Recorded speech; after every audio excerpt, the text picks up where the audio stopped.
Praise the lord. హల్లెలూయా. దేవుని నామానికి మహిమ కలుగును గాక. మీ అందరికీ నా ప్రేమపూర్వక వందనాలు. అందరికీ వందనాలు. బాగున్నారా? కృపయు సమాధానం మీకు కలుగును గాక. పునరుత్థాన దీవెనలు ఆశీర్వాదాలు మీకు మీ బిడ్డలకు మెండుగా కలుగును గాక. హల్లెలూయా.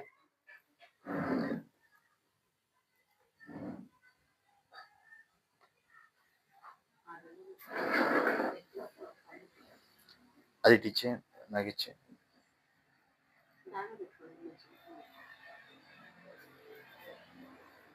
దేవునికి మహిమ కలుగును గాక. చూడండి పిల్లారా, ఈ దినం పరిశుద్ధాత్మ దేవుడు ఈ సాయంకాలపు వేళ నీతో నాతో ఏం మాట్లాడదలిచారో అట్టి మాటలు మనం ధ్యానించుకుందాం. ప్రభువే మనకు సహాయము చేయునుగాక. హల్లెలూయా. యెషయా పుస్తకం 9వ అధ్యాయం 6వ వచనం మనం ధ్యానించుకుందాం.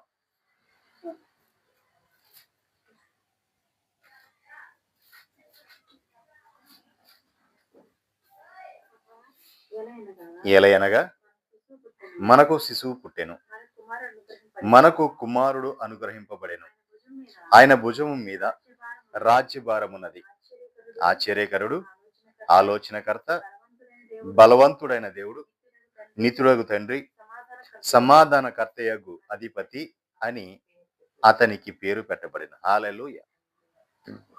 మనకు శిశువు ఎలయనగా మనకు శిశువు పుట్టెను, మనకు కుమారుడు అనుగ్రహింపబడెను, ఆయన భుజముల మీద రాజ్యభారము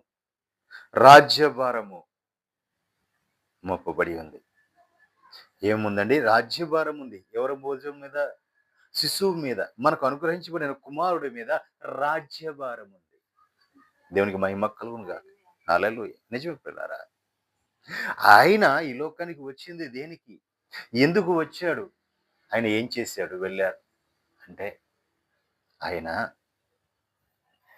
ఈ లోకానికి వచ్చి ఈ లోకంలో తప్పిపోయిన చెడిపోయిన మనలందరినీ కూడా తిరిగి మన పూర్వస్థితిని దయచేసి, అంటే మన పరిశుద్ధపరిచి దేవుని సన్నిధిలో మనం ఎలా నిలబడ్డామో తిరిగి అలా నిలబడటం కోసం, దేవుని సన్నిధిలో మనం ఎలా ఉన్నామో అలా ఉండటం కోసం, దేవునికి ఎదురుగుండా మనం ఎలా ఉన్నామో అలా ఉండటం కోసం మనల్ని ఆయన పరిశుద్ధపరిచి పవిత్రపరిచి తిరిగి మనం కోల్పోయిన స్థానాన్ని మనకు దయచేసి ఆ నిత్య రాజ్యంలోకి మనం వారసులు చేయడం కోసం, ఆ నిత్య రాజ్యంలోకి రాజ్యభారము ఆయన మీద మోపబడి ఉంది. అంటే పరలోకము దాని వైభవాన్ని మనకు చూపించేది. తండ్రి యొక్క వైభవం, తండ్రి యొక్క మహిమ, తండ్రి యొక్క ప్రేమ, ఇవన్నీ కూడా ఆయన పంచి మనల్ని చూపించి వాటిని మనకు రుచి చూపించి, ఇదిగో నేను తండ్రి యుద్ధకు వెళ్ళాను, మీరు కూడా నా యుద్ధకు రండి అని చెప్పి ఆయన మనకు ఒక మాదిరిగా చూపించారు. దేవునికి మహిమ కలుగును గాక. ఆయన బోధలన్నీ మనం చూస్తే, ఆయన జీవిత కాలంలో ఆయన బోధించిన బోధ అంతా చూస్తే అంతా కూడా పరలోకము దాని వైభవము, తండ్రి రాజ్యము గురించి చెప్పారు. ఆయన పరలోకం గురించి చెప్పుకుంటూ వచ్చారు. ఇదిగో నీవు ఇది లోకము కాదు అనేది, నువ్వు ఈ రాజువా నువ్వు అంటే, నేను రాజును, ఈ లోకానికి రాజును కాదు, నాది పరలోక రాజ్యము. పరలోక రాజ్యము నాది, ఈ లోక రాజ్యము కాదు అని నా ప్రభు చెప్పారు. నిజమే పిల్లారా, ఈ లోకము ఒకనికి అప్పగించబడి ఉంది.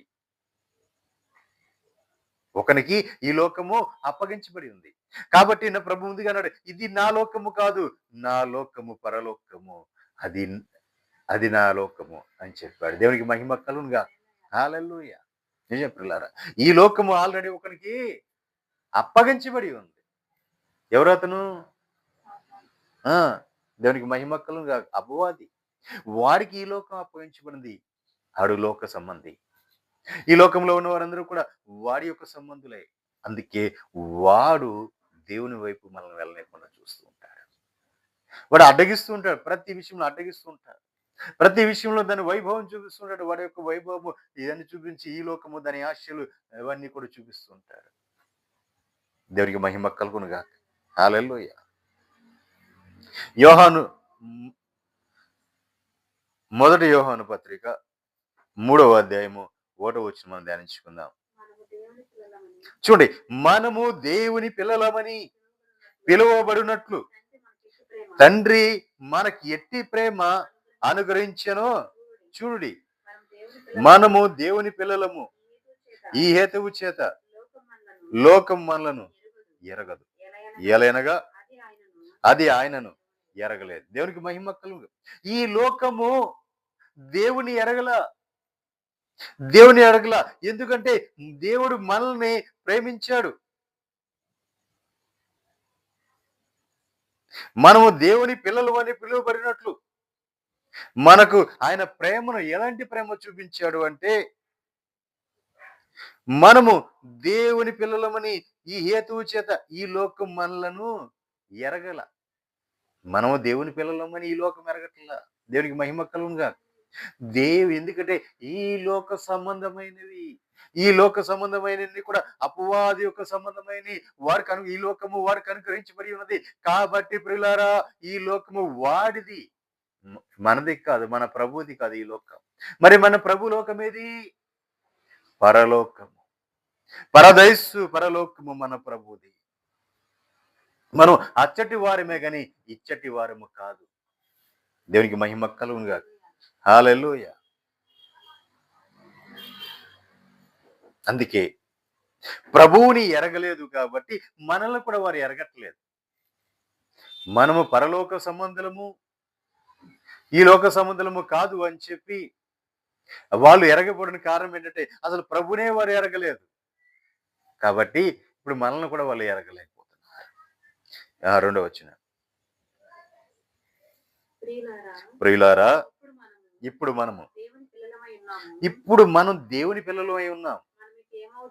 మనం ఇక ఏమవుతామో అది ఇంకా ప్రత్యక్షపరచబడలేదు గాని ఆయన ప్రత్యక్షమైనప్పుడు అవి ఉన్నట్లుగానే ఆయనను చూతుము, ఆయనను పోలి ఉందమని ఎరుగుదాం. దేవునికి మహిమ కలుగునుగాక.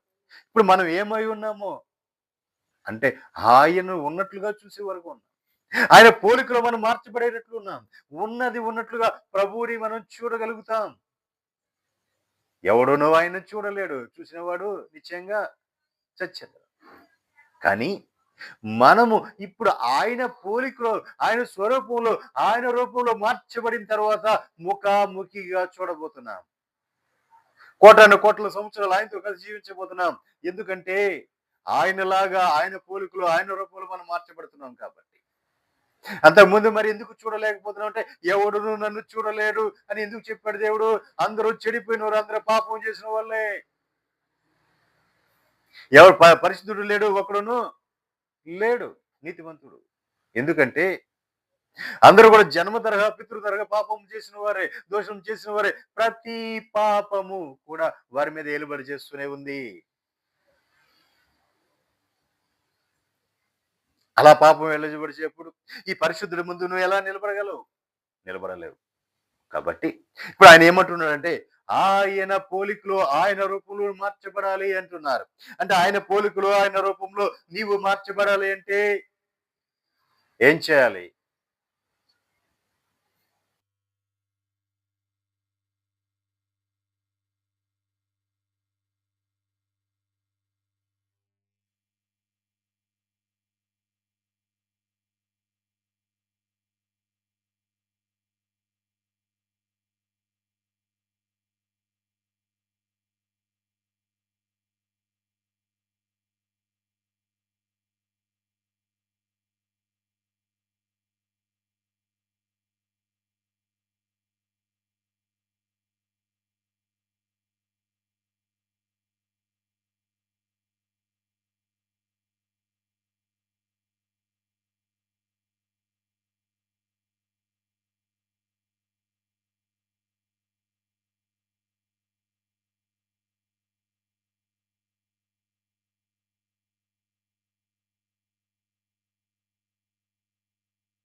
దేవునికి మహిమ కలుగునుగా.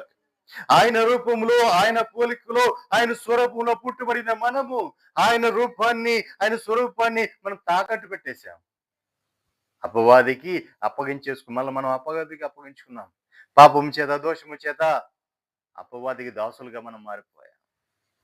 ఇప్పుడు తిరిగి ఆయన మనల్ని రక్షించి, ఆయన మనం రక్షించినట్టుగా వచ్చిన రక్షకుడైన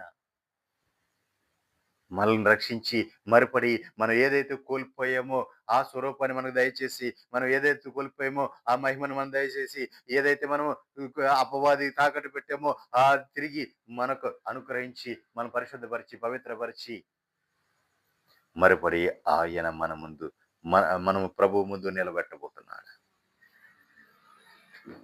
దేవునికి మహిమ కలుగునుగా. కింద వచ్చినాం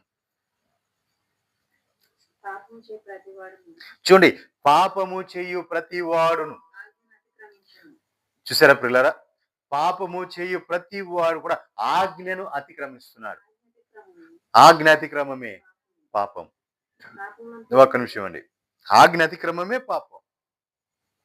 పాపం చేయు ప్రతి వాడును ఆజ్ఞ అతిక్రమిస్తున్నాడు. ఆజ్ఞ అతిక్రమించడమే పాపం. ఎలా ఆజ్ఞ అతిక్రమించడం? ఆదామా, ఇదిగో ఈ తెలివిని ఇచ్చు, ఈ జీవవృక్ష ఫలమును నువ్వు తిన్న రోజున నిత్యముగా నువ్వు సచ్చెదవు. అది ఆజ్ఞ. ఆదాము ఏం చేశాడు? దాన్ని తిన్నాడు. తిన్న రోజే చనిపోయాడు. చనిపోవటం అంటే ఆదాము ఉన్నాడు కదండి, ఇంకో కోటాను కోట్ల సంవత్సరాలు క్రితం ఆదాము జీవించాడు, కొన్ని వందల సంవత్సరాలు జీవించాడు కదండి అనుకోవచ్చు. కానీ ప్రియులారా, ఎప్పుడైతే ఆదాము దేవుని చేతిలో రూపించబడ్డాడో, దేవుని పోలికలో, దేవుని యొక్క ఆత్మ ద్వారా ఆదాము ఎప్పుడైతే జీవించాడో ఆ జీవిత కాలం అంతా కూడా ఆదాము హ్యాపీగా ఉన్నాడు. అపవాది ఎప్పుడైతే వచ్చాడో, ఎప్పుడైతే ఆదాములో స్వరపడ్డాడో, ఆదాము స్వరపడినాక రూపం మారిపోయింది. వాళ్ళ ఆలోచనలు మారిపోయినాయి, వాళ్ళ క్రియలు మారిపోయినాయి, వాళ్ళ తలంపులు మారిపోయినాయి, అన్నీ మారిపోయాయి. దేవునికి మహిమ కలుగునుగా. ఆజ్ఞ అతిక్రమం వచ్చింది. అక్కడ తినొద్దు అన్న ఫలం తినొచ్చు. ఇదిగో నిశ్చయముగా నీవు చచ్చిపోవు, చావవు. ఈ ఫలం తినేలా నీవు దేవతల వలె కనపడతావు. ఎలా ఉంటావండి? దేవతలుగా ఉంటావు. నువ్వు దేవతవు అయిపోతావు. నీ ఫలం తిన్న రోజు నువ్వు చచ్చిపోవు అని చెప్పి చూసిన పిల్లారా, ఏ స్వరూపంలో ఉన్నాడు ఆదాము? అవ్వమ్మ ఏ స్వరూపంలో ఉంది? ఎవరి పోలికలో ఉంది? ఎవరి రూపంలో ఉంది? ఆయన రూపం కదా, ఆయన స్వరూపం కదా, ఆయన జీవాయువుగా, ఆయన ఆత్మ కదా. మరి ఇంకా ఏం కావాలి? ఇంకా కావాలి, ఇంకా కావాలి, ఇంకా ఏం కావాలి? అపవాది యొక్క ఇవన్నీ కూడా వాడి యొక్క కుయుక్తులు, వాడి యొక్క తలంపులు. ఎందుకంటే వాడు దేవుని సింహాసనము కంటే ఎచ్చుగా ఉండాలని కోరుకున్నవాడు. వాడు దేవుని సింహాసనము కంటే ఎచ్చుగా ఉండాలని కోరుకున్నవాడు. ఆ దేవుని సింహాసనంలో కూర్చుంటే నేను కూడా ఎలా ఉంటానా అనుకున్నవాడు. వాడి స్వరూపము, వాడి రూపము కోల్పోయాయి. ఇప్పుడు ఎక్కడికి వచ్చేస్తుంది? దేవుని రూపము, దేవుని స్వరూపము కోల్పోయి అపవాది గడి రూపము, అపవాది గడి స్వరూపం వచ్చేసింది. దేవునికి మహిమ కలుగునుగా. హల్లెలూయా. ఆజ్ఞ అతిక్రమే పాపం. ఆజ్ఞ ఎప్పుడైతే అతిక్రమించో అప్పుడే పాపం వచ్చి లోపల వచ్చి కూర్చుంది, తిష్ట వేసేసింది. ఇక దేవునికి మహిమ కలుగునుగా. ఇక దాని నుంచి ఈ మానవుడు తప్పుకోలేడు అన్నాడు. ఏదేనులోంచి గెంటి వేశాడు నా దేవుడు. ఇక నా ముందు ఉండడానికి నీకు వీలు లేదు. ఎందుకంటే నా ఆజ్ఞ అతిక్రమించావు కాబట్టి ఇప్పుడు నువ్వు పాపి అయిపోయావు. నేను పరిశుద్ధుని కాబట్టి పరిశుద్ధునికి పాపికి పొత్తు లేదు కదా. ఇక నువ్వు నా ముందు ఉండలేవు, నిలవలేవు. అప్పటికే దేవుడు ఆ మాట చెప్పక మునిపే ఆదాము వెళ్ళిపోయి దాక్కున్నాడండి. ఆదామా ఎక్కడ నువ్వు? ఆదామా ఎక్కడున్నావు నువ్వు? నేను వచ్చాను, నువ్వేంటి ఇంకా రాలేదు, ఎక్కడున్నావు, ఏం చేస్తున్నావు ఆదామా అంటే, అయ్యా నేను ఇదిగో దాక్కొని ఉన్నానయ్యా. ఆదామా నువ్వు దాక్కోవటం ఏంటి? ఏమైంది నీకు? ఒకవేళ నేను దిగంబరనై ఉన్నానయ్యా, అందుకే నేను దాక్కున్నాను. దేవునికి మహిమక్కలను కాదు. చూడండి, ఆజ్ఞ అతిక్రమించటమే ఏం పోగొట్టుకున్నాడు ఆదాము? వస్త్రాన్ని పోగొట్టుకున్నాడు. వస్త్రాన్ని పోగొట్టుకున్నాడు. నేను దిగంబరినై ఉన్నాను. అదమ్మే చెప్తున్నాడు. అదమ్మా నువ్వెక్కడున్నావంటే, నేను దాక్కున్నానయ్యా. యాదమ్మా నువ్వు దాక్కునే పనేంటి? ఎందుకు దాక్కున్నావు నీవు అంటే, అయ్యా నేను దిగంబరనై ఉన్నా. నీ ముందుకు నేను రాలేకపోతున్నా. అయ్యా నీ ముందు నేను నిలవలేకపోతున్నా. నీవు నాకిచ్చిన మహిమ నేను కోల్పోయానయ్యా. నీ స్వరూపం నేను కోల్పోయానయ్యా. నీ రూపం నేను కోల్పోయానయ్యా. ఏ అదమ్మా? ఎందుకు? ఒకవేళ నేను తినొద్దన్న ఫలం ఏమైనా నువ్వు తిన్నావా? అవునయ్యా. తిన్నాను. తప్పైపోయిందయ్యా అని పాదాలు పట్టుకుంటే పశ్చాత్తాపం కలిగేదేమో. ఆయన క్షమాపణ క్షమించేవాడేమో. ఇదిగో నువ్వు నాకిచ్చావు చూడు, ఈ స్త్రీయే తీసుకొని వచ్చింది. దేవునికి మహిమ కలుగునుగా. ఈ స్త్రీయే నాకు తీసుకొని వచ్చిందయ్యా. అంటే స్త్రీకి ఏమ్మా అంటే స్త్రీ అంటది కదా, అయ్యా ఇదిగో ఈ సర్పమే నన్ను మోసం చేసి. దేవునికి మహిమ కలుగునుగా. చూడండి ఇక్కడ నెపము ఒకరి మీద ఒకరు నెట్టుకుంటున్నారు. ఒకరి మీద ఒకరు నెపం నెట్టుకుంటున్నారు. అయితే అయిందయ్యా నా తప్పైపోయింది అని చెప్పి ఆయన పాదాలు పట్టుకుంటే క్షమాపణ వేరుగా ఉండేదేమో. కానీ ఇక్కడ నెపము నెట్టుకోవటం ప్రారంభించారు. అంటే నింద ఒకళ్ళ మించి ఒకళ్ళకి తాను చేసింది తను ఒప్పుకునే మనసు లేదు ఇక ఆదాముకి. తను చేసింది తను ఒప్పుకునే మనసు లేదు. అందుకే పాపమును హృదయంలో కప్పుకున్నాడు ఆదాము. కప్పుకొని తన భార్య మీద తోస్తున్నాడు. వాస్తవం చెప్పాలంటే తన భార్య ఫలం తీసుకొని వచ్చింది. కానీ తీసుకొని వచ్చిన ఫలం తినటానికి కారణం ఏంటి? ఈ ఫలం మనం ఇప్పటివరకు ఎప్పుడు కూడా తినలేదు కదా! ఇదేంటి కొత్తగా ఉంది? దీన్ని ఎందుకు తెచ్చావు? ఒకవేళ నువ్వు ఆ ఫలం తీసుకొని వచ్చావా? దాన్ని ఎందుకు మరి దేవుడు తినొద్దన్నాడుగా, నువ్వు ఎందుకు తీసుకొని వచ్చావు అని అడిగాడా? అడగల. తను ఆదమరచి నిద్రపోయాడు. నిద్రపోయినప్పుడు హవ్వమ్మ బయటకు వెళ్ళింది. వెళ్ళినప్పుడు తర్వాత అయినా ఖండించాడా? నేను లేకుండా నువ్వు ఎందుకు వెళ్ళావని ఖండించాడా? ఖండించలేదు. దేవునికి మహిమ కలుగునుగా. హల్లెలూయా. ఇంకొక విషయం చెప్పాలి అంటే ఆదాము గాఢ నిద్ర కలగజేసి తన పక్కటెముకను తీసి అక్కడ నారిగా అవ్వమ్మని తయారు చేసినప్పుడు దేవుడు రూపించినప్పుడు ఆదాము మేల్కొంగానే ఇది నా నరులోంచి తీయబడింది కాబట్టి నారి అని చెప్పగలిగాడు. నిద్రపోతున్న వాడికి ఎలా తెలుస్తుందండి?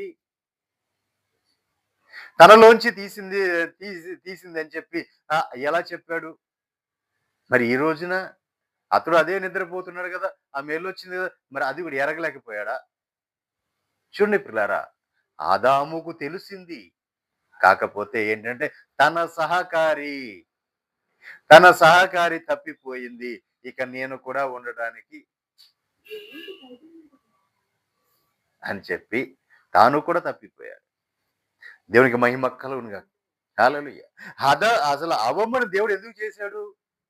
ఆదాముకి సహకారిగా ఉండడం కోసం చేశాడు. కానీ ఈ రోజున ఎలా ఉన్నారంటే సహకారులు తలనెత్తి మీద ఎక్కి కూర్చుంటున్నారు. దేవునికి మహిమ కలుగునుగాక. హల్లెలూయా. ఎక్కడ నెత్తి మీద ఎక్కి కూర్చుంటున్నారు. సహకారులుగా ఉంటలా. అదేమంటే నీలో సగభాగం మేము అంటున్నారు. దేవునికి మహిమ కలుగునుగాక. ఏంటండి? నీలో సగభాగం మేము అంటున్నారు. చట్టాలు కూడా అలాగే ఉన్నాయి. ఒక విధంగా చెప్పాలంటే వాళ్ళకి రైట్స్ మనకంటే కూడా ఎక్కువగా ఉన్నాయి. దేవునికి మహిమ కలుగునుగాక.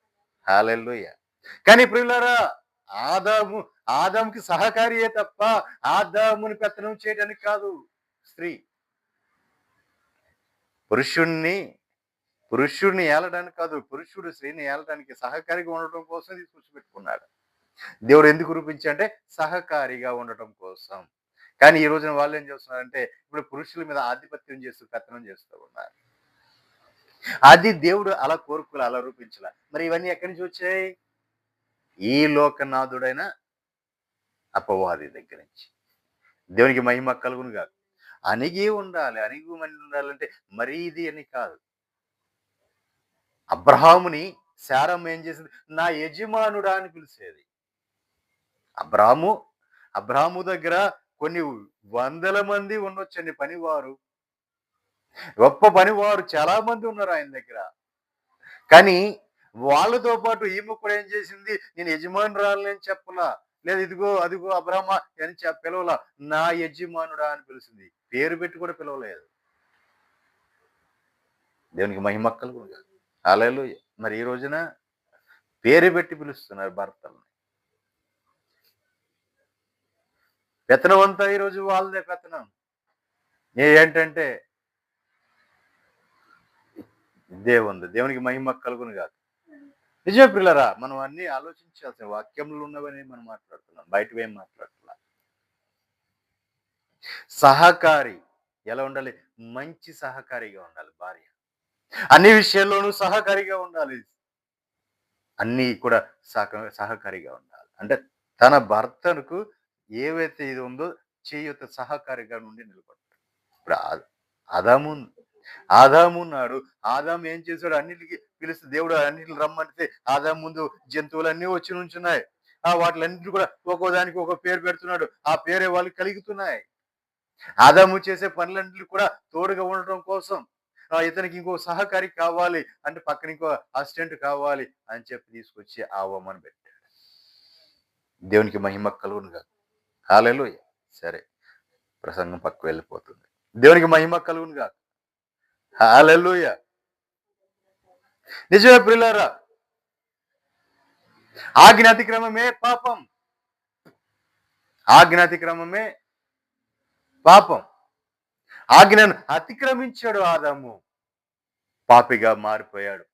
ఆ పాపము అక్కడ నుంచి ఏలుబడి చేసుకుంటూనే వస్తూ ఉంది. పితృ పరంపర పాపాలు, జన్మ తరంధ్ర పాపాలు, ఇవి అక్కడి నుంచి ఏలుబడి చేసుకుంటూనే వస్తున్నాయి. ఒకరి తర్వాత ఒకరి మీద అలా ఏలుబడి చేసుకుంటూనే వస్తున్నాయి. ఆజ్ఞాతిక్రమమే పాపం. దేవునికి మహిమ కలుగునుగా. కింద వచ్చిన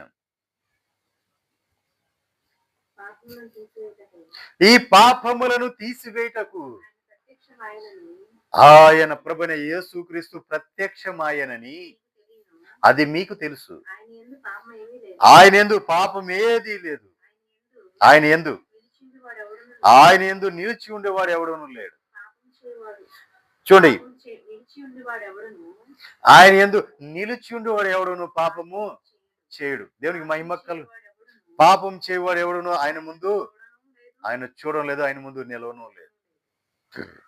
పాపి ఆయన ముందు నిలవలేడు. పాపం చేసేవాడు ఆయన ముందు నిలవలేడు. ఎందుకంటే ఆయన నీతిమంతుడు, పరిశుద్ధుడు. కాబట్టి పరిశుద్ధుడుగానే ఉండేవాడు మాత్రమే ఆయన ముందు నిలబడతాడు. నీతిమంతుడు మాత్రమే ఆయన ముందు నిలబడతాడు. పాపము చేయని వాడే ఆయన ముందు ఉంటాడు. ఎందుకంటే పాపికిని పరిశుద్ధుడికి పొత్తు లేదు. దేవునికి మహిమ కలుగునుగాక. కింద వచ్చిన చిన్న పిల్లలారా,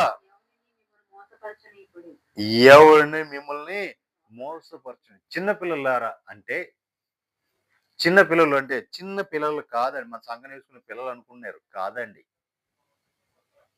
భక్తిలో, వైరాగ్యములో, వాక్యములో అప్పుడే ఎదుగుతున్నవారు, ప్రారంభ స్టేజ్లో ఉన్నవారిని చిన్నపిల్లలు అన్నాడు అక్కడ యోహాను గారు. ప్రారంభ స్టేజ్లో ఉన్నవారిని చిన్నపిల్లలు. అంతే తప్ప కొత్తగా ప్రభుని నమ్ముకున్నవారు, కొత్తగా ప్రభుని తెలుసుకున్నవారు, కొత్తగా ప్రభులోకి వచ్చిన వారు, వీరిని చిన్నపిల్లలు అన్నారు. చిన్నపిల్లలు అన్నారు కదా అని చెప్పి మనం సంఘాన్ని ఎత్తుకునే పిల్లల చిన్నపిల్లలు అనుకోవద్దు. అక్కడ వారికి చెప్పాల, వీరికి చెప్పాడు.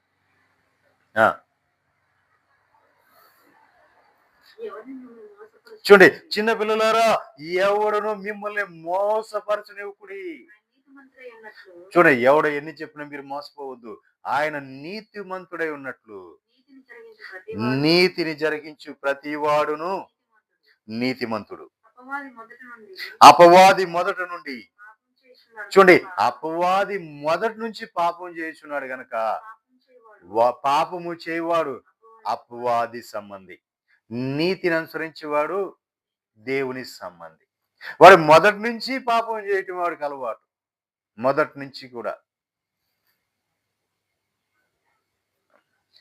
కెరూబులన్నిటికంటే కూడా అత్యంత ఖ్యాతి పొందిన కెరూబు, అత్యంత పేరు పొందిన కెరూబుగా ఆ కెరూబుని ఏర్పరిచి సర్వాధికారం ఆ కెరూబుకిచ్చి అనేకమైన వెలగల అమూల్యమైన రాళ్లను పొదిగి వస్త్రములు ధరింపచేసి సర్వాధికారము దూతల మీద అతనికి అధికారం ఇస్తే అతడు ఏం కోరుకున్నాడు? దేవుని సింహాసనాన్ని కోరుకున్నాడు. దేవునికి మహిమ కలుగును గాక.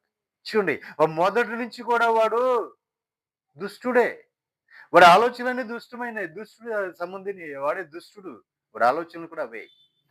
అందుకే నీతి చేయువాడు దేవుని సంబంధి, పాపము చేయువాడు దుష్టుని అపవాది యొక్క సంబంధి. దేవునికి మహిమ కలుగును గాక. హల్లెలూయా. ఆ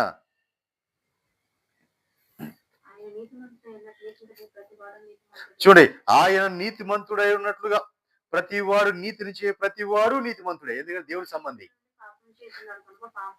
పాపము చేసిన అపవాది పాపం చేస్తున్నాడు కాబట్టి పాపం చేయవాడు అపవాది యొక్క అపవాది సంబంధి. చూడండి, అపవాది యొక్క క్రియలను లయపరచుటకే దేవుని కుమారుడు ప్రత్యక్షమయ్యాడు. ఈ లోకానికి ఎందుకు వచ్చాడండి? ఆయన కుమారుడు మనకు ఎందుకు అనుగ్రహించబడ్డాడు అంటే అపవాది యొక్క క్రియలను లయము చేయడానికి. దేవునికి మహిమ కలుగును గాక. మనకు కుమారుడు అనుగ్రహించబడ్డాడు. కుమారుడు ఎందుకు అనుగ్రహించబడ్డాడు? ఆయన వచ్చి ఏం చేస్తున్నాడంటే అపవాది యొక్క క్రియలను లయము చేయడానికి ఈ లోకానికి వచ్చాడు ఆయన. దేవునికి మహిమ కలుగును గాక. హల్లెలూయా.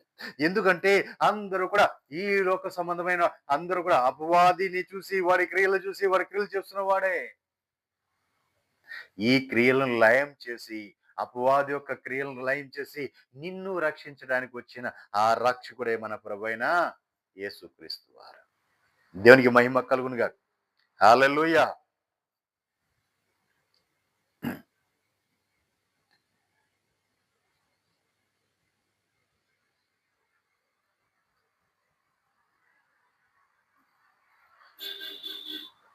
ఆ 16వ వచనానికి రండి. ఆయన మన నిమిత్తము తన ప్రాణము పెట్టెను గనక దీని వలన ప్రేమ ఎట్టిదని మనం తెలుసుకుంటున్నాం. దేవునికి మహిమ కలుగును గాక. మన కోసం ప్రభు ఏం చేశాడు? అపవాది యొక్క క్రియలు లయం చేస్తానికి వచ్చి అపవాది యొక్క క్రియలు లయం చేయటానికి వచ్చిన ఆయన తన ప్రాణమునే మన కోసం పెట్టేశాడు. దేవునికి మహిమ కలుగును గాక. తన ప్రాణమును పెట్టి మనలను నీతిమంతులుగా తీర్చాడు. దేవునికి మహిమ కలుగును గాక. హల్లెలూయా. 9వ వచనం.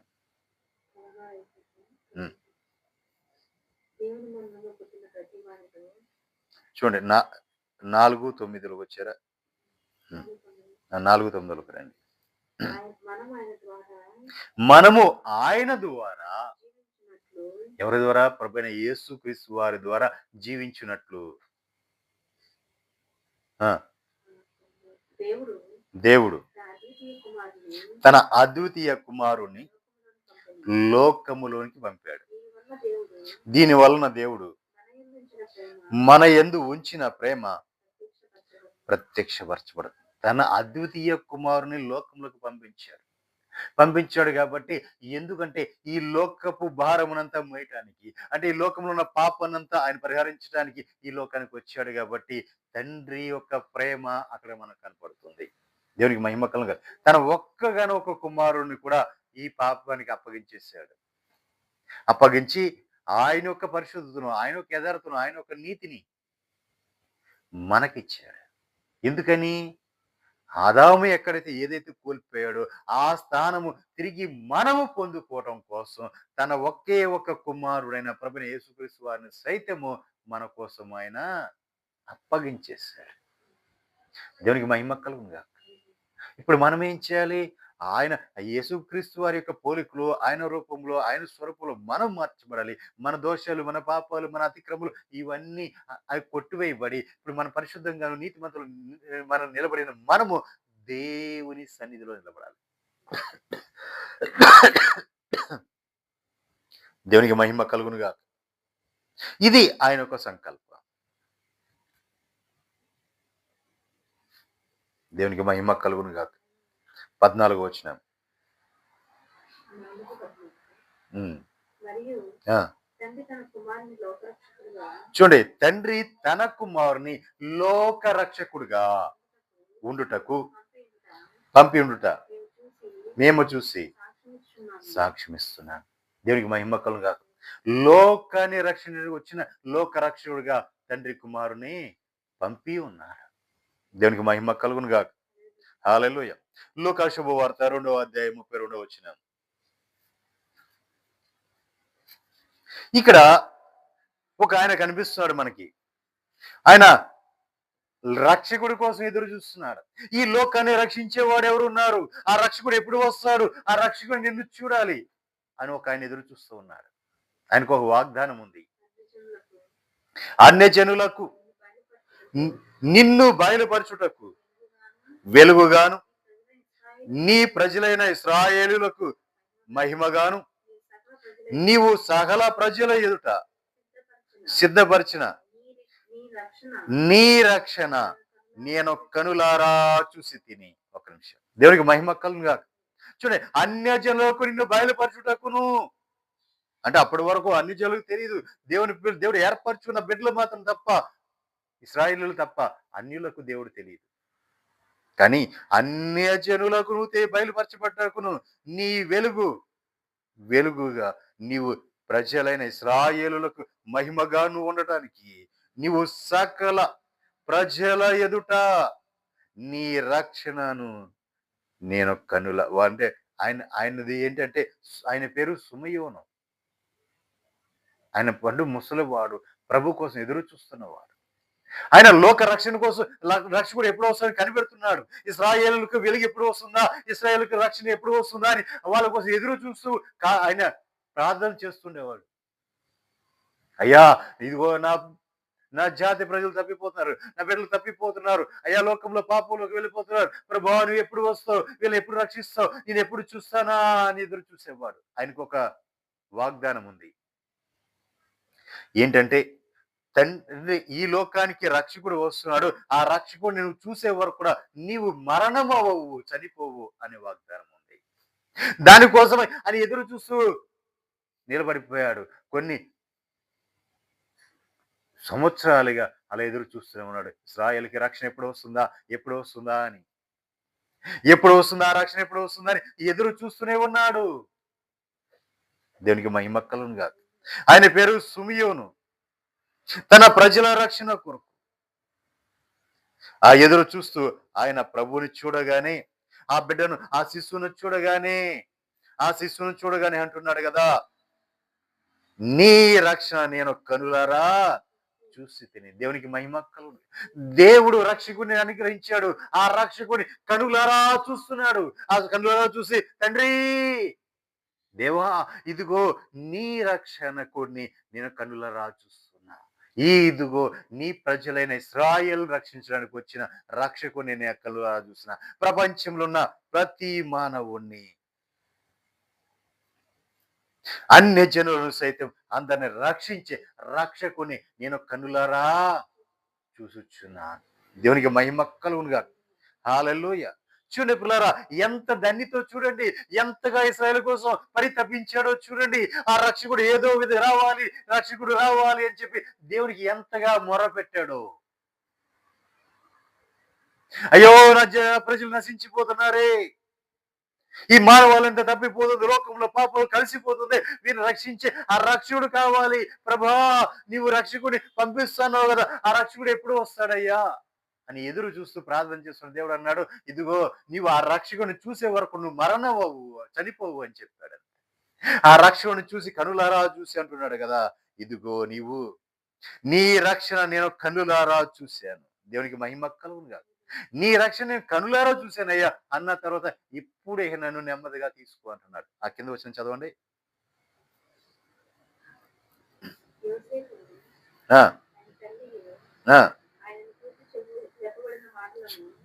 25 వచ్చిన చదవమ్మా. యెరూషలేమునందు సుమయోను అను ఒక మనుషుడు నేను, అతడు నీతిమంతుడును భక్తిపరుడై ఉండి ఇశ్రాయేలు యొక్క ఆదరణ అంటే ఇశ్రాయేలును ఆదరించేవాడు కావాలి, ఇశ్రాయేలును రక్షించేవాడు కావాలి. ఆ రక్షకుడు కోసము ఆయన ఎదురు చూస్తూ ఉన్నాడు. అతడు నీతిమంతుడే, భక్తిపరుడే, యథార్థవంతుడే, దేవుడికి ఇష్టడే. కాబట్టి అతను ఆ వాగ్దానం పొందుకున్నాడు. ఇదిగో నీవు నా రక్షణ, నేను పంపించి ఆ రక్షణను చూసే వరకు నీవు మరణం అవ్వవు, చనిపోవు అని చెప్పి ఆ వాగ్దానం పొందుకున్నవారు. ఇప్పుడు స్వయంగా అంటున్నాడు, అయ్యా ఇదిగో ఆ చదవమ్మా 26కి రా.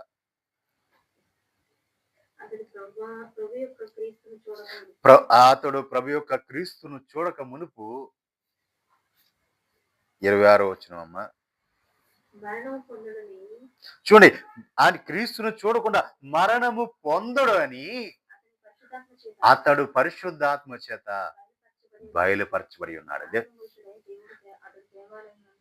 దేవునికి మహిమ కలుగునుగాక.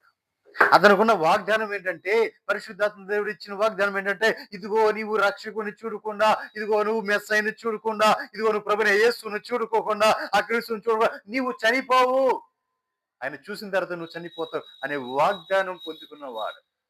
అప్పుడు చూసిన తర్వాత ఇదిగో అదే చూసి శిశువుని చూసిన తర్వాత, ప్రభు ఆ యొక్క మీదట నన్ను నెమ్మదిగా పోనివ్వయ్యా అని సన్నిధి తీయచ్చు.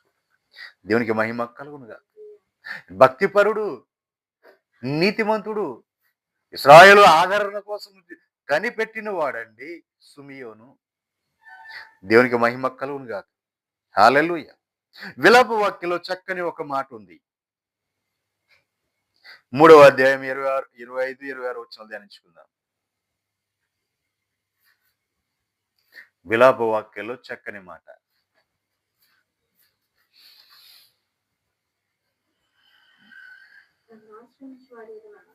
నన్ను ఆశ్రయించు వారి ఎడల, దేవుని తన్ను ఆశ్రయించు వారి ఎడల యెహోవా దయాళుడు, దేవుని వెతుకువాని ఎడల ఆయన దయచూపువాడు.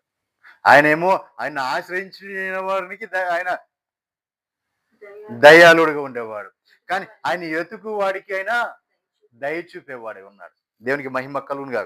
కింద వచ్చిన చూడండి, నరులు ఆశ కలిగి యెహోవా అనుగ్రహించు రక్షణ కోసము ఓపికతో కనిపెట్టుచుండాలి. దేవునికి మహిమ కలుగు. ఏం చేయాలి? దేవుణ్ణి నరులు ఆశ కలిగి ఉండాలి.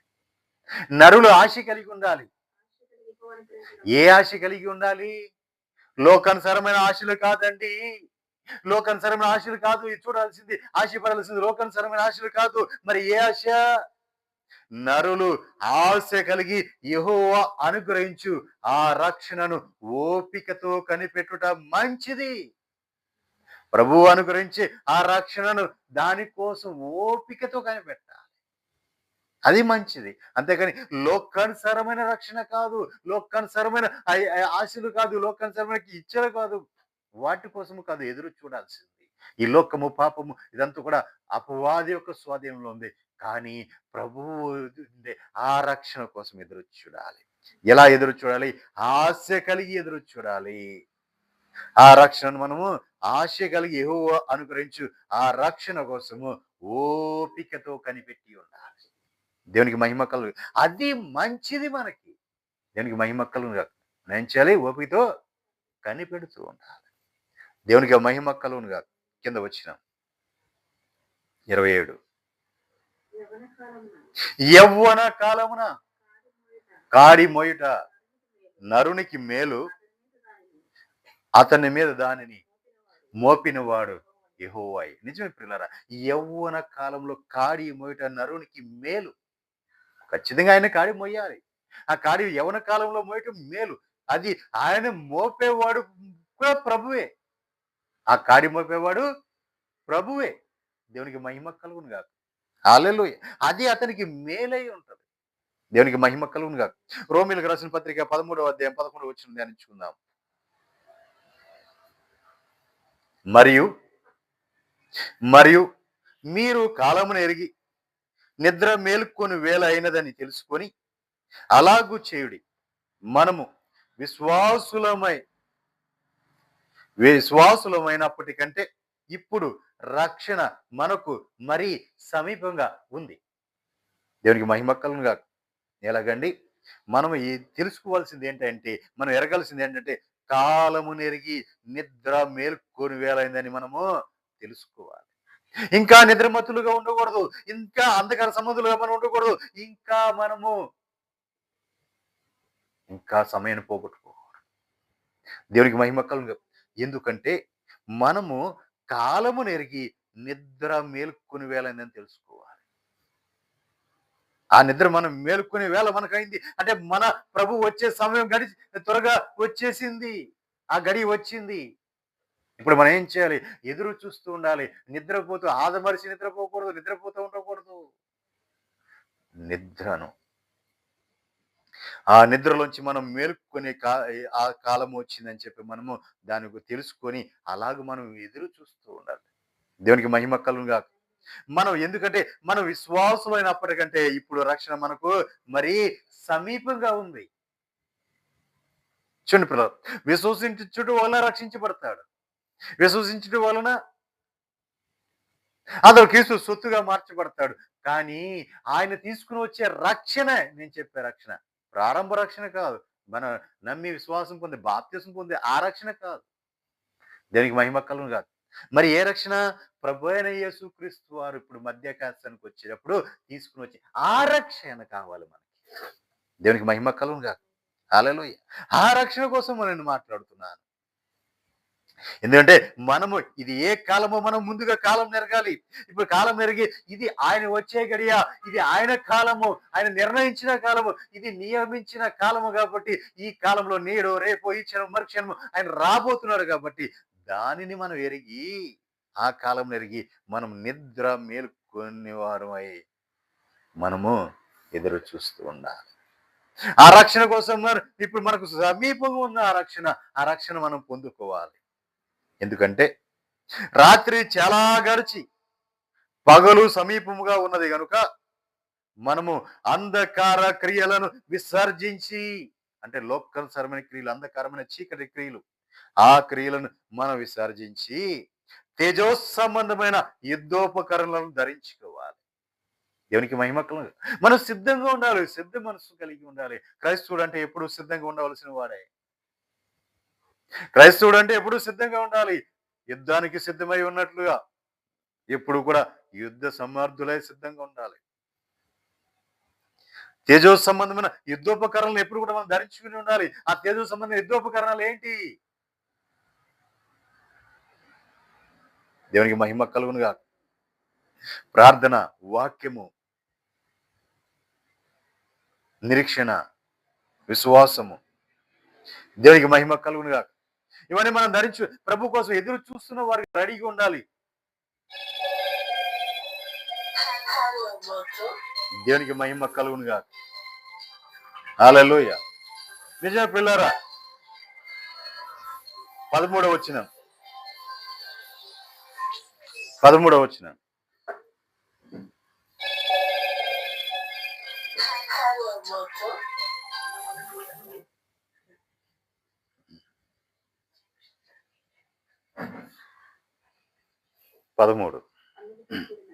అల్లరితో కూడిన ఆటపాటలైనను అమ్మా మత్తైనను. చూడ, అల్లరితో కూడిన ఆటపాటలు కానీ మత్తైనను లేకయు, కామ విలాసములైన పోకిరి శాస్త్రులైనను లేకయు, కలహమును మచ్చరమును లేకయు, పగటి యందు నడుచుకున్నట్టు. చూడండి, ఇప్పటి వరకు మనం చదువుకున్నవన్నీ కూడా ఇది చీకట్లో జరిగేవి, అంధకార సంబంధమైన ఇవన్నీ కూడా విడిచిపెట్టి మనం పగలు ఎలా నడుచుకుంటున్నామో అలాగే మనము నడుచుకోవాలి. పగలు నడుచుకున్నట్లే మనం ఉండాలి. పగలు నడుచుకోవటం అంటే అన్ని తేటగా కనపడుతుంటాయి. మన హృదయం అంతా తేటగా కనపడుతుంటది. మనం ఏ పని చేసినా అందరికీ తేటగా కనపడుతుంటది. అదే రాత్రి కాలం అయితే అంత చీకటిలో, అంధకారంలో ఏమి కనపడదు. దేవునికి మహిమ కలుగునుగా. హల్లెలూయా. కాబట్టి మనం పగటి వారం, క్రైస్తవులు అంటే మనము పగటి వారం, రాత్రి వారం కాదు, పగటి వారం. మనం ఏది చూసినా అందరికీ కనపడేటట్లుగానే ఉండాలి, యథార్థంగానే ఉండాలి. ఎందుకంటే మనము తప్పు చేయం కాబట్టి. దేవునికి మహిమ కలుగునుగా. హల్లెలూయా. మనం ఏది చేసినా తప్పు చేయం కాబట్టి, మనం యథార్థంగానే, పరిశుద్ధంగానే, నీతిమంతులుగానే ఉంటాం కాబట్టి మనం ఏది చేసినా అందరికీ కనపడేట్లుగానే ఉండాలి. మనం మరుగు చేసుకుంటే మనం దాచుకోవడానికి 4 గదుల మధ్యలో చీకట్లో మనం చేసే పనులేమి కాదు. దేవునికి మహిమ కలుగును గాక.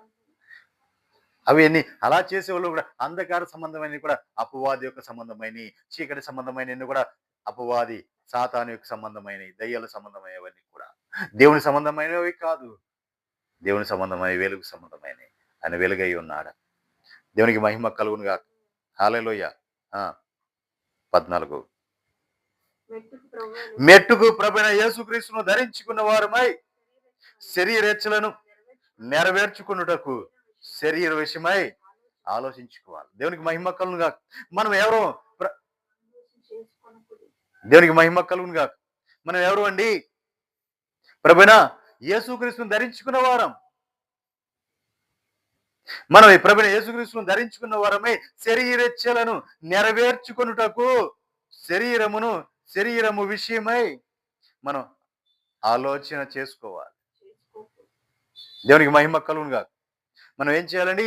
ఆలోచన చేసుకోకూడదు శరీర విషయమై. అంటే అది అపవాది యొక్క సంబంధమైన, వాడి క్రియల సంబంధమైన వాటి జోలికి మనం వెళ్ళకూడదు. దేవునికి మహిమ కలుగును గాక. ఎందుకంటే మనము ఈ శరీరం ఎవరిది? ప్రభువైన యేసుక్రీస్తుని మనం ధరించుకున్నాం. యేసుక్రీస్తు మన మీద ఉన్నాడు. ఇప్పుడు అంధకారమైన సంబంధమైన ఆ క్రియల కోసం మనం ఆలోచన చేసుకోకూడదు. దేవునికి మహిమ కలుగును గాక. ఆ క్రియల కోసం మనం ఆలోచన చేసుకోకూడదండి. అపవాది యొక్క క్రియలు అవి, అంధకార సంబంధమైన క్రియలన్నీ కూడా ఆ దయ్యపు కార్యాలు, దయ్యపు క్రియలు అవి, రాత్రికాల సమయంలో జరిగే దయ్యపు క్రియలు. వాటి కోసం మనం ఆలోచన చేసుకోకూడదు. ఎందుకంటే మనం ప్రభువైన యేసుక్రీస్తుని ధరించుకుని ఉన్నాం కాబట్టి. దేవునికి మహిమ కలుగును గాక. హల్లెలూయా. ఆఖరిగా నేను ఒక మాట చెప్పి ముగిస్తున్నాను. 2 కొరింథీ పత్రిక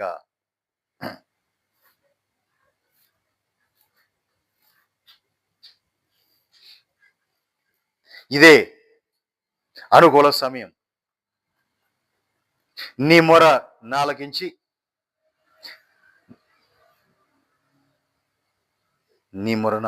తిని రక్షణ దినము నిన్ను ఆదుకుంటుని' అని ఆయన చెప్పుచున్నాడు. దేవునికి మహిమ కలుగును గాక.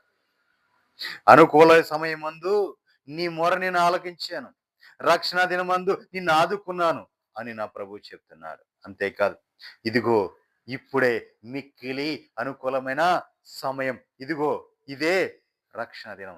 ఆలస్యం చేయొద్దు. నువ్వు మెలకువ కలిగి ఉండు. ఆలస్యం చేయొద్దు. మీరు కాలం నెరిగి నిద్ర మేల్కొని వెళ్ళనిదని తెలుసుకొని అలాగొచ్చేయండి. విశ్వాసులైన కంటే ఇప్పుడు రక్షణ మీకు మరీ సమీపంగా ఉన్నది. రాత్రి గడిచి పగలకు సమీపంగా ఉన్నది. రాత్రి చాలా గడిచి పగలకు సమీపంగా ఉన్నది. కనుక మనము అంధకార క్రియలను విసర్జించి తేజో సంబంధమైన యుద్ధోపకరం ధరించుకుందుము గాక. హల్లెలూయా. మెట్టుకు ప్రభు అయిన యేసుక్రీస్తును ధరించుకున్న మనము శరీర ఇచ్చల విషయమై నెరవేర్చుకున్నటకు శరీర విషయములలో ఆలోచన చేసుకోవాలి. ఆలోచన చేసుకొనకుడి.